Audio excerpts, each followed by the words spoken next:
em atleta, dando aquele gancho, regras para os atletas. O que a gente pode falar para os atletas que muitos atletas não leem livro de regras, não leem regulamento, o que é mais tipo básico para a galera dos atletas, Felipe e Jimmy?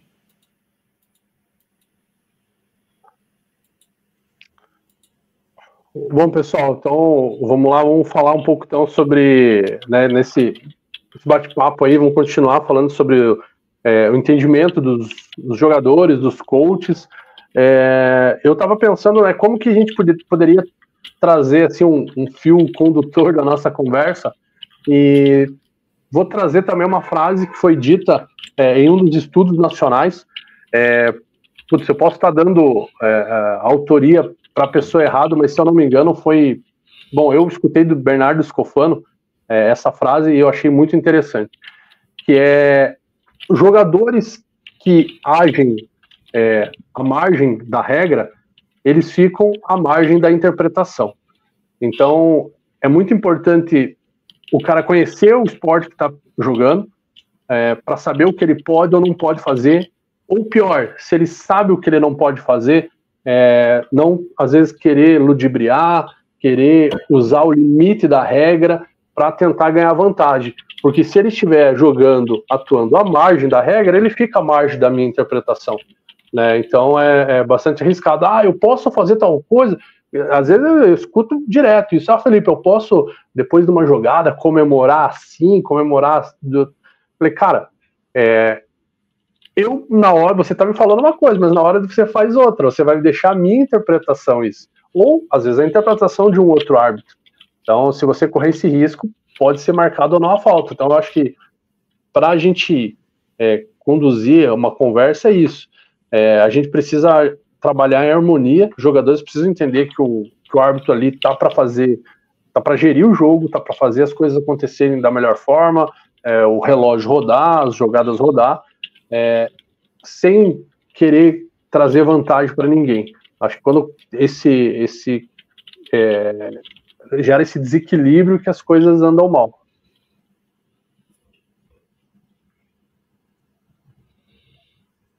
Exato, e aproveitando isso que o Felipe falou, a gente se baseia no livro de regras da IFAF, né? São 12 regras específicas para o futebol americano, e na primeira página do livro de regras, a gente trata de ética do esporte. Então, os jogadores têm que se tratar de maneira ética para que o esporte seja justo. Tanto para ataque quanto para defesa, para qualquer lado, é importante que o esporte seja justo. Então, a arbitragem não está lá para definir quem é melhor ou quem é pior. Só está lá para aplicar o que diz o livro de regras. Ninguém vai inventar uma regra ou dizer algo errado só para beneficiar ou prejudicar alguém. Isso simplesmente não existe.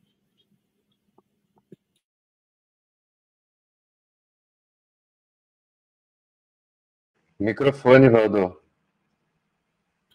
Desculpa. O atleta geralmente reclama de várias... porque ele pensa que ele é perseguido, que ele mas não, a regra está ali para todos, né? Então o roughing the passer é para todos que vão bater depois no quarterback, né? O que é o roughing the passer? O roughing the passer é você passar, o quarterback passou e você deu a pancada nele depois dele ter passado. Então, o holding, que o Felipe gostava de marcar o holding meu, né, Felipe? Inclusive, um holding milagroso que ele marcou. Meu, que ele viu a minha mão descer, eu usava uma luva branca e o time estava de camiseta branca. Daí parecia que eu tinha puxado o jogador para baixo, mas são coisas da vida que a gente brinca. Para quem não sabe, eu também fui atleta, mas assim, o holding é para todo mundo, existe na regra lá, Felipe, né? Felipe, Jimmy, tá na regra. O que é o holding? O holding é quando o cara segura o jogador, né? O jogador que não tem a posse da bola, e o jogador começa a se deslocar para a lateral. Né? Vocês podem falar muito melhor do que eu desse assunto. Então, assim, quais os pontos principais que os atletas reclamam com vocês, tanto de holding, quanto de interferência de passe, quanto de um roughing the passer, né, violência ao passador, ou até um violência ao kicker? O que os jogadores reclamam para vocês? O que eles precisam estudar mais para entender melhor o jogo, né? Que é, como você disse, Felipe, o cara que não lê a regra, não lê o estatuto, não lê ele está à margem, né? Ele é um marginal na regra, no futebol americano. Então, conta um pouquinho pra gente. Eu lembro, mano, na época que foi árbitro, que eram 5 tipos de holding, ainda são ou não?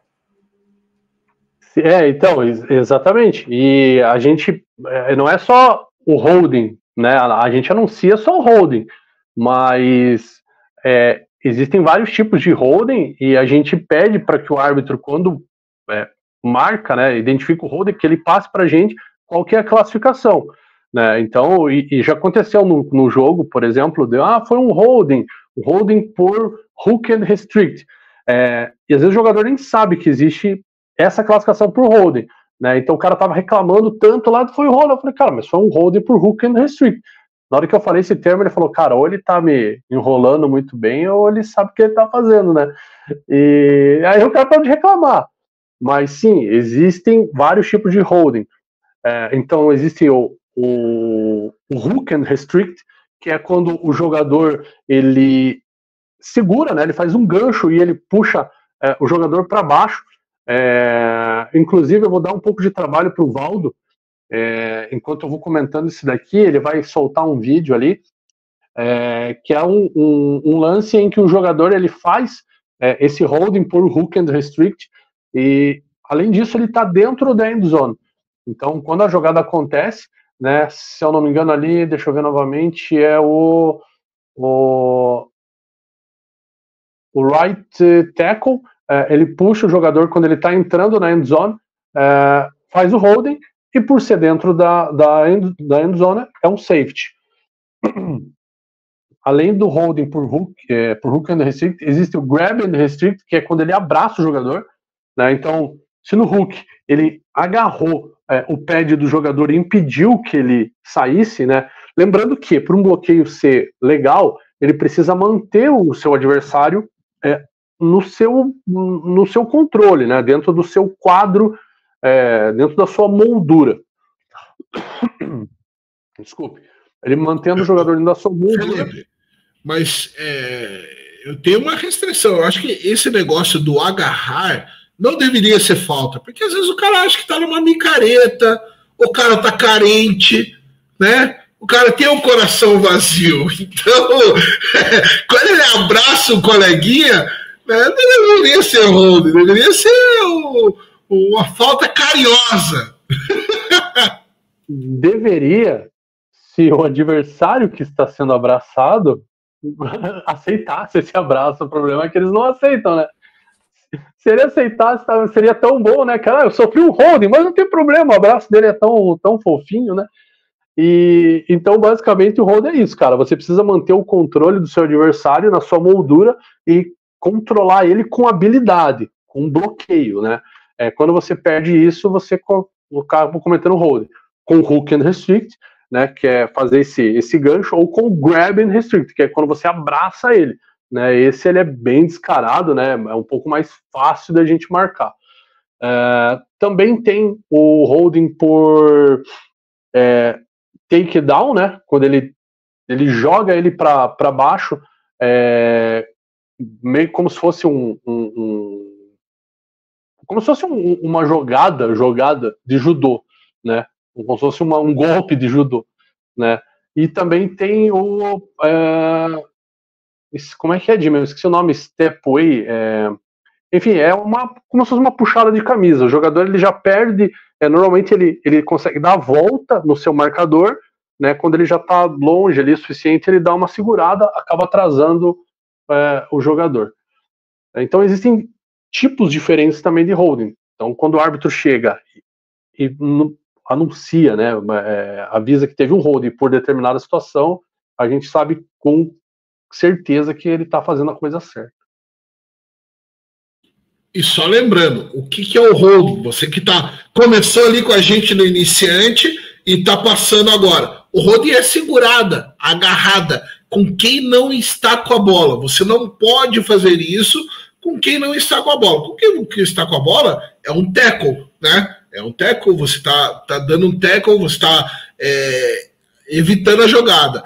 Mas o holding é quando o jogador não tem a posse de bola e você vai lá e pensa que está na micareta, pensa que está na baladinha que é daquele abraço na morena, né? E fazer coisas assim, né, Jimmy? Exatamente. Como o Felipe falou, né? Se não é consensual, é uma falta, requer uma penalidade essa situação, tá? E assegurar é uma das faltas mais comuns do jogo. E a instrução que a gente dá para a nossa arbitragem é que mesmo que o jogador faça falta, ou quando o jogador faz a falta, que a gente explique para quem cometeu essa falta o que ele fez de falta, né? O jogador precisa entender também, para ele não repetir essa ação, o que ele está fazendo de errado, né? Para melhorar o jogo dele também. Essa é a nossa intenção, que ele não repita situações que comprometam a qualidade do jogo dele. Então, o holding, a segurada, nesse caso, sempre é informado para o jogador, você fez esse tipo de falta, esse tipo de segurada. Ou outras faltas muito comuns do nosso esporte, saída falsa, né? O famoso false start. O ataque não pode se mexer, na maioria dos casos, não pode se mexer antes da bola sair. Então, o atacante que se mexe antes comete uma penalidade por isso e vai ser prejudicado por isso. Offside, que é do lado oposto, né? A defesa sair antes da bola ser posta em jogo. Então, são situações aí bastante comuns do nosso esporte que a gente tenta sempre conversar com os jogadores em campo para evitar o máximo possível aí a repetição das mesmas faltas durante todo o jogo, que é chato para todo mundo ficar vendo marcação de falta, para quem está assistindo, para quem está jogando, para quem está participando de qualquer maneira. O Jimmy ou o Felipe, o offside, eu vejo assim, a gente vê nos jogos, os defensores, eles têm movimento, inclusive os linhas, né? Eles podem se movimentar. No movimento, quanto seria que o que eu gravo bem o offside é aquele que ele invadiu, ele cruzou a linha, né? Ou esse daí é o encroachment, enfim, depois vocês me explicam aí. Mas no movimento de um DL, de um linebacker, de um corner, como aonde que isso vira um offside ou um movimento válido? Bom, o jogador ele não pode estar ou ter, ele não pode estar na zona neutra, na linha de scrimmage, no momento em que a bola sai, né? Se por algum motivo ele cruzou a zona neutra, mas conseguiu sair antes da bola, não tem problema. O que acontece em alguns casos, também vamos deixar claro a primeira coisa aqui, encroachment, esqueça, você pode deletar essa palavrinha aí do seu vocabulário, tá? Então, a nossa regra da IFAF, nós só marcamos offside. Então, se um jogador de defesa, ele cruza a zona neutra e o snap sai, é um offside. Se ele cruza a zona neutra, toca em um jogador do ataque, é um offside. É uma falta que a gente deixa a jogada rolar para esperar o que vai acontecer. O que acontece, que daí é questão de gestão e a gente avalia isso na hora. O jogador, ele cruza a zona neutra, ele está indo em direção de ataque no backfield, seja para pegar o running back ou o quarterback, e a gente julga que vai ter um perigo de lesão, que ele já vem com muita ação, a gente para a jogada. Então, mas era uma free play, uma jogada livre, eu poderia lançar. Dependendo da situação, a arbitragem vai parar. E na dúvida, visando a integridade dos jogadores, os caras no Cara Coroa estão cansados de ouvir eu falar isso, que sempre que visando a integridade dos jogadores a gente vai marcar, a gente marca. Então, se tá na dúvida, o cara invadiu ali, a gente vai parar. Então, offside basicamente é isso. Mas e se ele não invadiu ou não tocou no jogador de ataque, ele pode se mexer como quiser, o defensor? Se ele for um jogador estacionário, por exemplo, um linebacker, ele desceu para a linha. Se ele ficar estacionário, ele não pode simplesmente fazer qualquer movimento deliberado para intencionalmente causar um movimento do linha. Se isso acontecer, por mais que ele não entre na zona neutra, aí ele vai estar cometendo um outro tipo de falta, que é um delay. Ele vai estar cometendo, porque o movimento dele, como jogador estacionário, né, ele está ocasionando, ele está forçando uma falta do adversário. Né, e a regra, ela entende que você tem que agir de forma técnica, né, e não de forma desleal. Então aí seria um delay, seria um atraso de jogo daquele jogador da defesa. Aquela pisada que muitos jogadores corre e dá um pisão assim de defesa, então, aí vale. Sim, se ele se estabelecer, né, se ele ficar estacionário, não pode. Então se ele sai lá do segundo nível, como o linebacker chega na linha e dá uma pisada, ok. Agora, se ele estiver parado ali, se a gente entender que ele estacionou e faz algum movimento e o jogador do ataque se mexer, aí é um atraso, é uma falta do defensor. E sabe o que é curioso também? Olha que interessante, né? A gente estava falando de holding antes, né? Do que a gente marca, e lembrando também que pode acontecer tudo isso que a gente falou e a gente simplesmente não marcar. Isso que é o mais legal, né, Jimmy?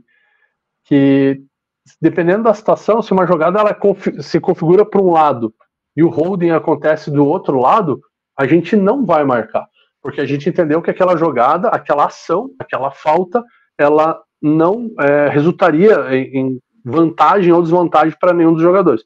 Então é uma situação que a falta acontece, a gente percebe, mas a gente não marca. Né? Evidente que a gente precisa fazer algo sobre isso, a gente simplesmente não pode ignorar, a gente tem que ir até o jogador e falar, cara, você cometeu sim uma falta, eu só não marquei porque você cometeu a falta na esquerda e foi uma corrida aberta na direita. Se fosse desse lado, com certeza eu marcaria. Né? Então, isso também é uma gestão da arbitragem para fazer o jogo rolar e não ficar marcando muito penalidade.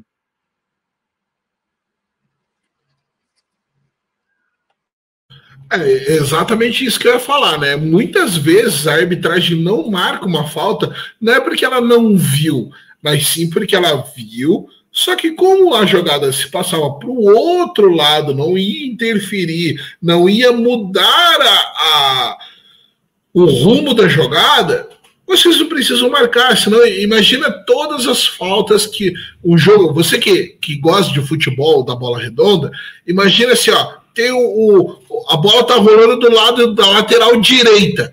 E na lateral esquerda, o Marcelo lá do Fluminense tá beliscando o outro jogador. O árbitro não vai marcar a falta daquele lado, porque a jogada tá rolando do outro lado. Então, senão ficaria muito chato, ficaria um jogo parado, truncado e difícil de você assistir.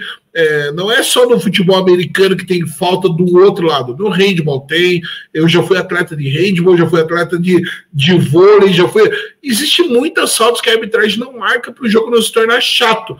E falando em chato, os jogadores mais chatos, o que eles mais reclamam de faltas? Né? Eu não vou te falar para falar em nome de jogadores, mas os jogadores mais chatos, o que eles reclamam de falta? Quais são as faltas que eles mais reclamam para vocês?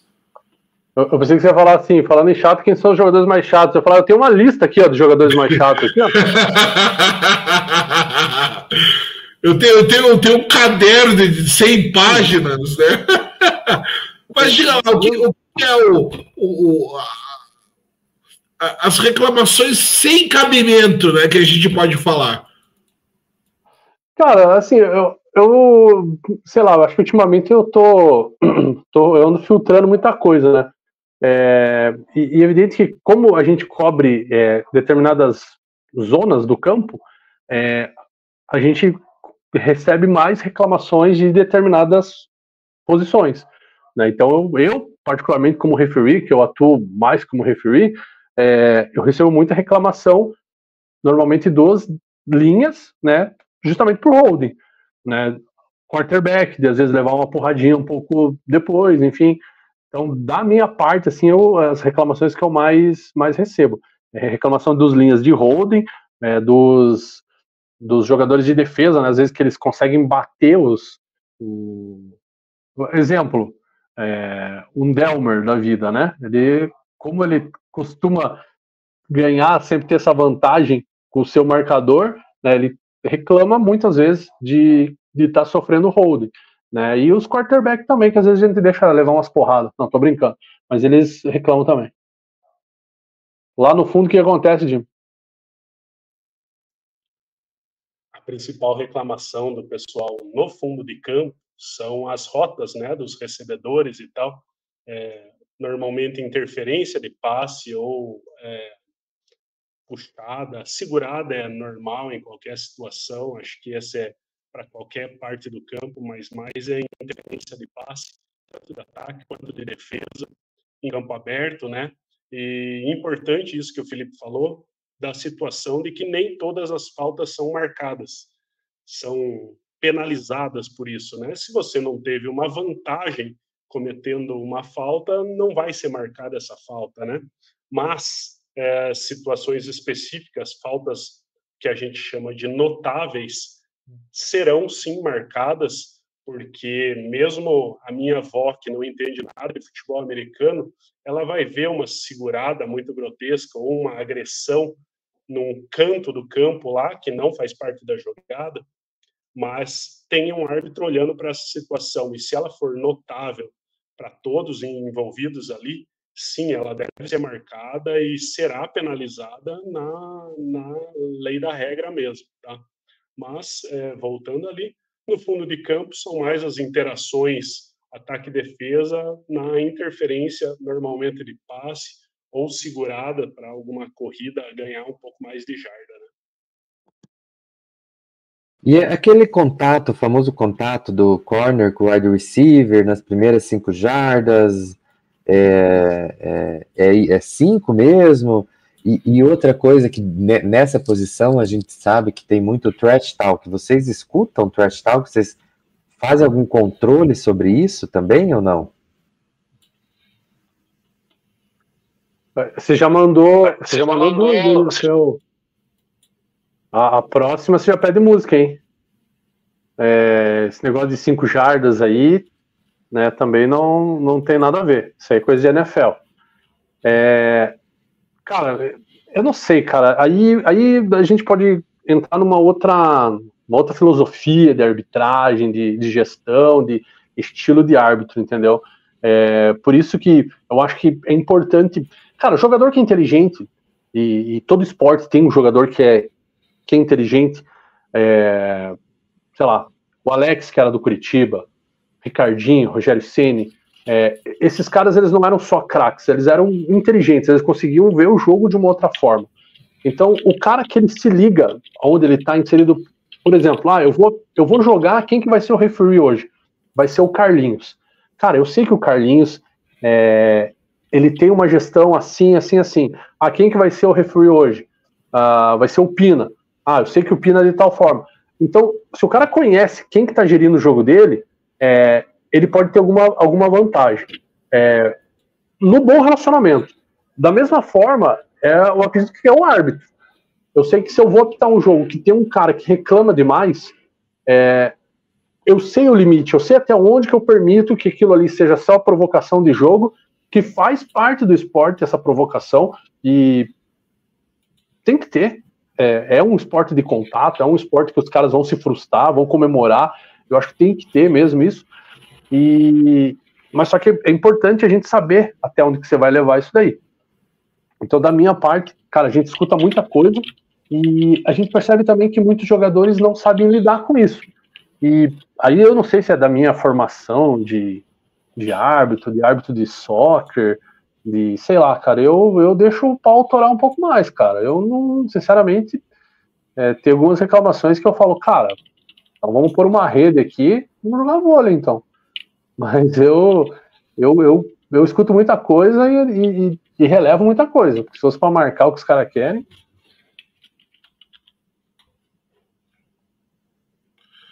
A questão é essa, né? Você saber fazer a gestão do que marcar, o que não marcar, o que você escutar do atleta e não escutar do atleta.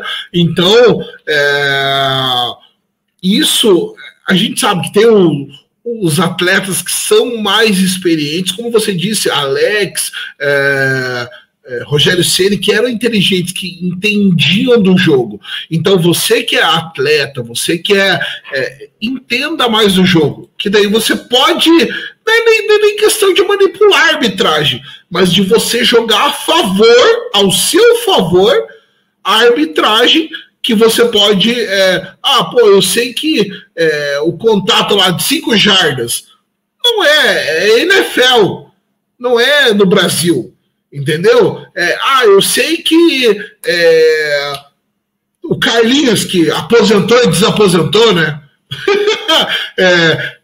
Ele trata dessa forma a partida, o Felipe trata dessa forma, o Jimmy trata da outra forma, o PP trata de outra forma. Então você saber explorar isso daí a seu favor. Então as regras são para todo mundo e são iguais para todo mundo.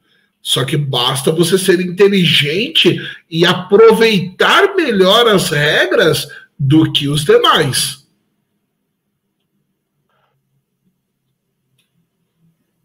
Um exemplo disso é a própria falta de interferência de passe, né? Que ela penaliza com 15 jardas, né? E na maioria dos casos, né? Quando ela acontece 10 jardas à frente do ponto anterior, ela penaliza com 15 jardas o infrator. Então, se você vai tomar um passe de 40 jardas, você faz uma falta, perde 15. É um benefício. Mas eu não concordo com isso. Cara, você pode não concordar, mas é o que a regra determina que seja aplicado.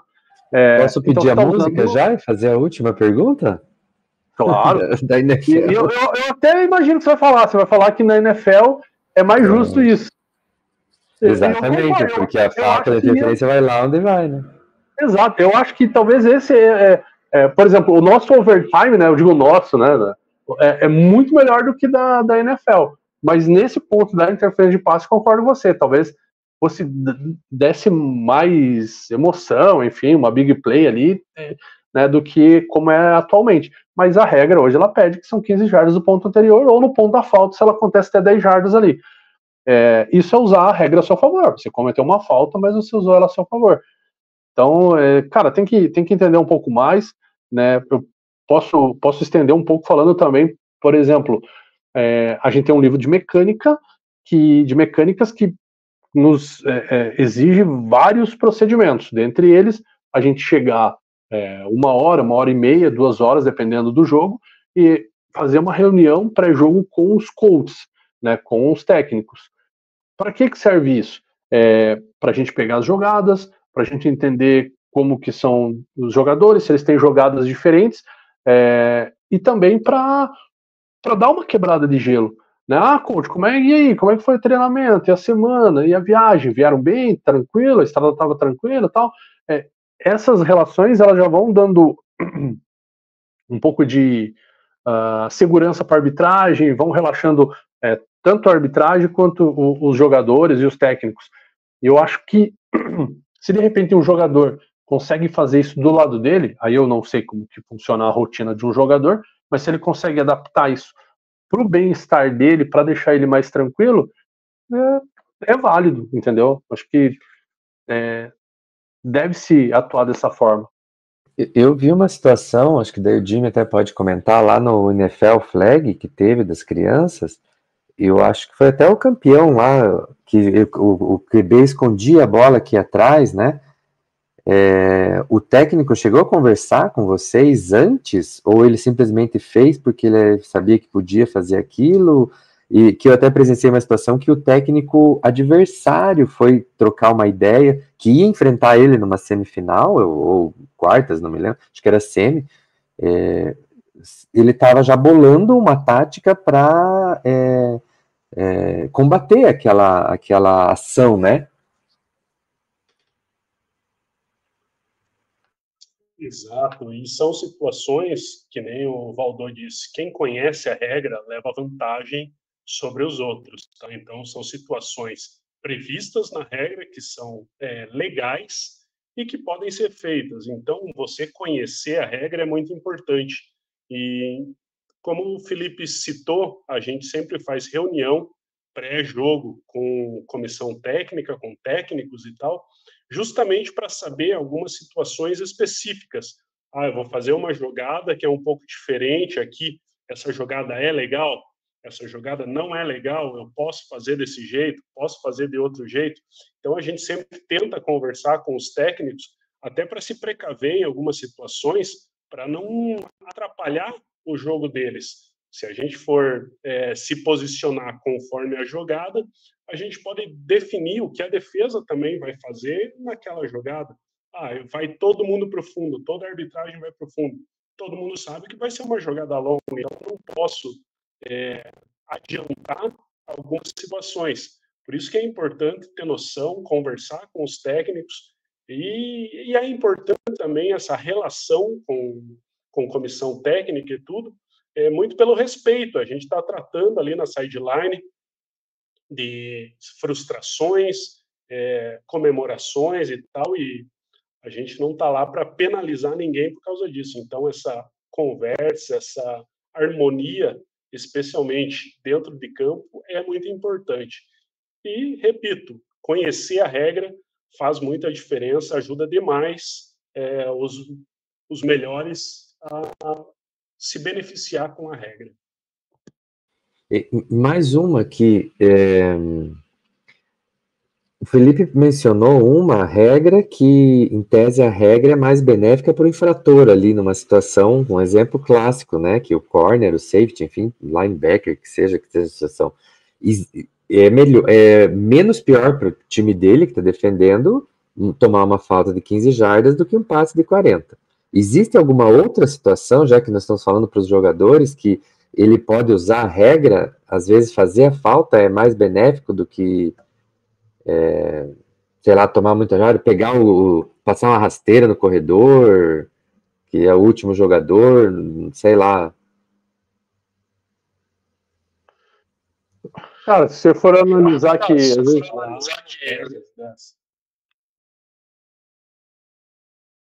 Não, eu ia comentar o seguinte, que se o cara, por exemplo, o carregador da bola, o running back, tá correndo com o campo aberto, e é visível que ele vai, por exemplo, para touchdown, às vezes o cara, né, tá até estranho a gente sugerindo coisas, né, mas às vezes o cara fazer um horse collar, sei lá, cara, vai ser do ponto final da corrida 15 jardas.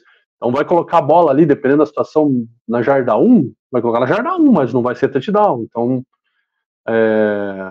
né, conhecer a regra. Foi ali possivelmente, aí vai entrar em outras situações, né? De repente a gente pode entender que foi uma violência ostensiva, o jogador pode ser desqualificado, enfim. Mas existem outras possibilidades ali, desde que ele conheça a regra. Só fazendo um parênteses, cara, agora, né, você não tem nada a ver, mas eu lembrei, eu vou comentar. Não sei se vocês chegaram a ver esses dias que um time da Inglaterra, ele conseguiu burlar um detalhe na lei do impedimento, que a regra diz que o jogador ele tem que estar atrás da linha do penúltimo defensor no primeiro toque com a bola. Então, o que eles entenderam? Que se o cara, antes de lançar, ele levanta a bola, mantém a bola equilibrada no pé, e o jogador corre por trás, fica em posição de impedimento e ele joga a bola para frente, é válido. Porque o primeiro toque na bola possibilita que ele esteja legal. E essa lei essa dúvida foi levada para a FIFA, lá para aquela board lá, e eles entenderam que sim, isso é legal. Então, se você levantar a bola, ficar com a bola no pé, e o jogador correr por fora, ficar na posição legal e jogar a bola para frente, é posição legal no impedimento. Isso é você estudar e conhecer a regra. Exatamente, é você se favorecer, você ser inteligente, né? É International Board, que é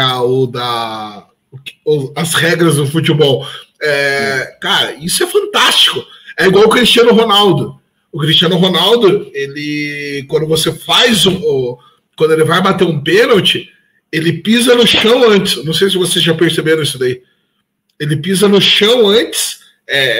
O passo dele é muito forte do lado da bola Por quê? Porque ele levanta a bola e ele bate a bola. É o dobro da velocidade. Então ele sabe que isso daí pode na regra e ele vai dar um chute que é o dobro da velocidade que ele daria e que o goleiro não vai pegar. Então é difícil você ver o Cristiano Ronaldo perdendo pênalti. É difícil você ver o Cristiano Ronaldo, o goleiro chegando na bola num pênalti do Cristiano Ronaldo. Por quê? Porque ele sabe da regra, ele sabe várias vezes o cara que pênalti em 2 toques. Tem muita gente que para. Existe, o pênalti pode em 2 toques. Então, é a mesma coisa no futebol americano. Existem regras que você pode se beneficiar, que você pode... você não está burlando. Você apenas leu o livro de regras. Você leu o regulamento. Você está fazendo certo. Você só pensou fora da caixinha, né? Eu, como publicitário, eu posso falar isso daí. Você sempre tem que pensar fora da caixinha. Então, você tem que se beneficiar e beneficiar como que eu posso te dizer? Dentro da regra, usando dentro da regra, exatamente. Usando a regra ao seu favor. Interpretando ela de uma maneira inteligente, né? Exatamente.